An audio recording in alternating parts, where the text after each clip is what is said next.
a risk to foreign entity, foreign intelligence agencies getting access to emails. So I think it was a judgment call. And I've always been more about not whether it's legal, illegal, top secret or this, is I want a commander-in-chief who has good judgment about the security of the nation. So it does concern me if I'm thinking about who to vote for, and I'm not exactly unbiased, but if I'm thinking about who to vote for, it goes to her judgment, whether it was good judgment to put email that could have been sensitive and or top secret, to put that on a server that's not protected by all the controls that our government has to try to keep out hackers and spies. And President Obama said in terms of the FBI investigation that whatever the outcome of it is, it will not be politically motivated. Do you trust that?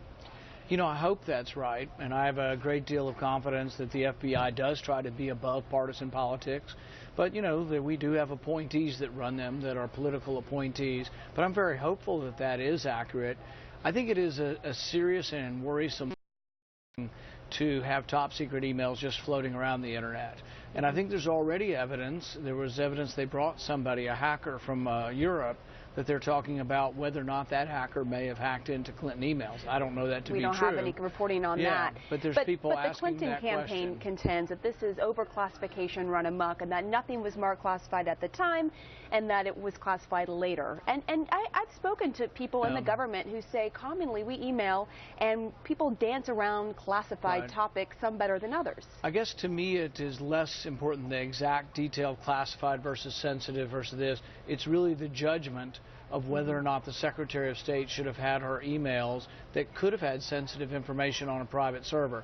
So to me it goes to judgment. I want somebody to be in charge of the country who is very careful with our nation's secrets, and it doesn't sound to me like she was very careful. Does it change your view at all? Because the State Department Inspector General came out and said actually there were some emails on Colin Powell's private email and Condoleezza Rice's that are now marked classified. No, I think what worries me is that there's a few emails they tell me I can't even look at now, that they're so top secret that I don't have access to these emails. I think there were 12 of Clinton's emails that they've said that I can't look at. So that sounds to me pretty secret, and she was sending them on a private server. Or receiving them. We don't know if she was sending. It also troubles me, though, that, she fired one of her ambassadors for doing the same thing she did. So she apparently thought it was a serious enough breach to fire one of her ambassadors that was using a private email server. And so that goes to sort of hypocrisy, whether or not what's good for her is good for her employees and vice versa. So President Obama was also asked about the worst mistake of his presidency. I want to take a listen to that and talk to you after. Probably failing to plan for the day after what I think was the right thing in intervening in Libya. Do you agree that's his biggest mistake? I think it was a really big mistake, and I think we should learn from mistakes. And I've asked the president directly about this in a lunch conference. I asked the president, I thought you promised us not to take us to war without the authority of Congress. The Constitution's very explicit. We should have never been involved in Libya without a vote of Congress. Now, I think when we did get to Syria, remember there was an argument about bombing Assad after the chemical weapons attack? I made that same argument, and I think the president did listen somewhat to the people and to those of us who are saying you can't go to war on your own. No president should unilaterally go to war.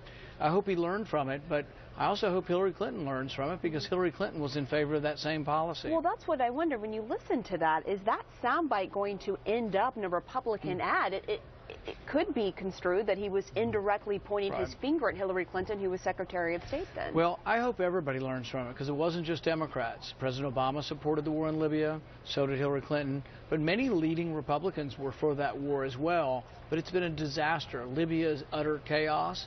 A third of Libya now pledges allegiance to ISIS. So if you ask yourself, was it a good decision to topple Gaddafi? No, I think it was a terrible decision.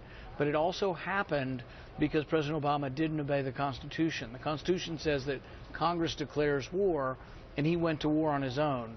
So if we use the checks and balances of the Constitution, I think we're less likely to make mistakes like Libya.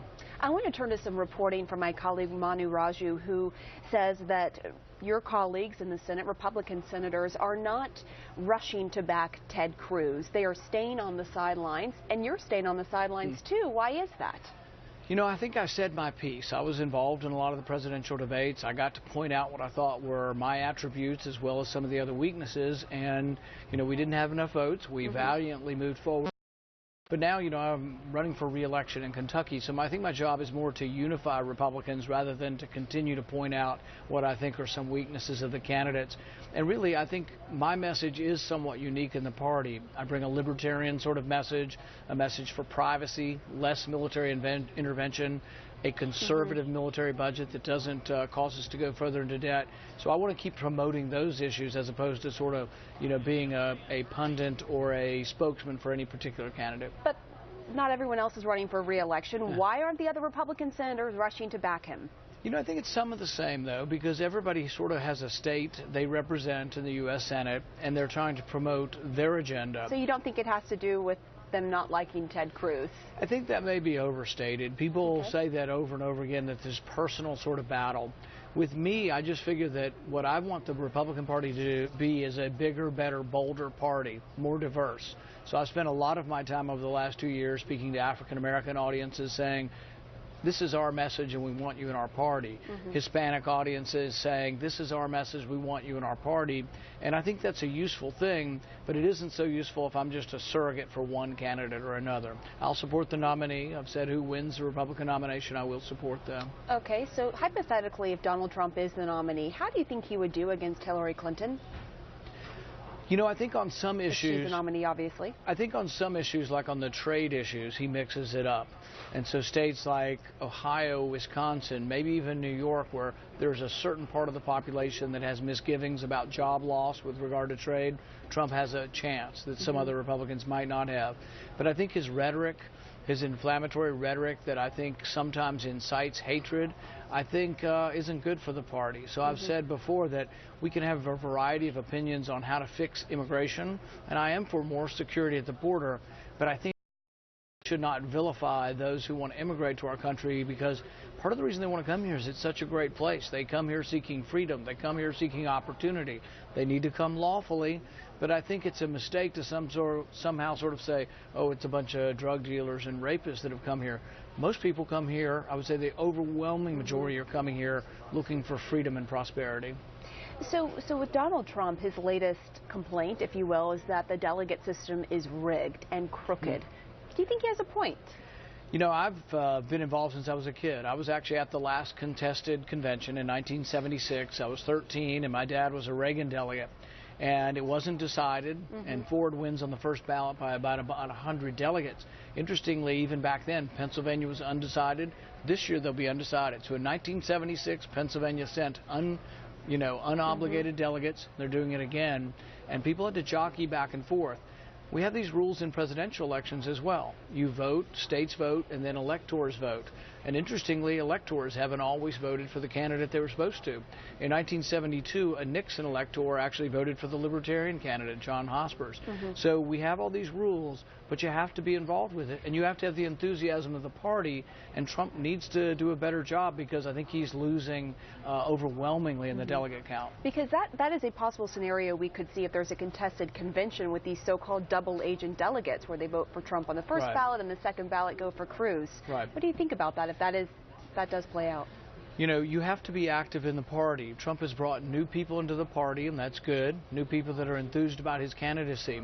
But they also have to participate. You got to show up at the precinct convention and the county convention, the state convention. It's always been that way. Those are the rules, and enthusiasm goes a long way. You know, in 2012, when my dad was running, he got that enthusiasm. He actually did better in the delegate count than he did in the actual popular. But that's the way the system works, and the rules are the same for everybody. Just really quickly, I know you're running for re-election in Kentucky. You dropped out of the presidential race shortly after the Iowa caucuses. Do you ever have any regret that perhaps you dropped out too early? No, not really. I mean, we got 5% of the vote. We beat Jeb Bush. I beat Kasich. I beat Fiorina. I beat half of the field. But the problem is that they had hundreds of millions of dollars to spend in New Hampshire, and that money, I think, was overwhelming our message. Plus, I think the Trump phenomenon, the microphone that he was granted for one reason or another, it was 25 times bigger than the entire Republican field together. And that overwhelming news cycle that was dominated by Trump dominated all others, other than, maybe the one remaining Cruz now. So it's interesting to see how it shakes out, but no real regrets. I feel honored to be in the U.S. Senate. I feel honored to have been part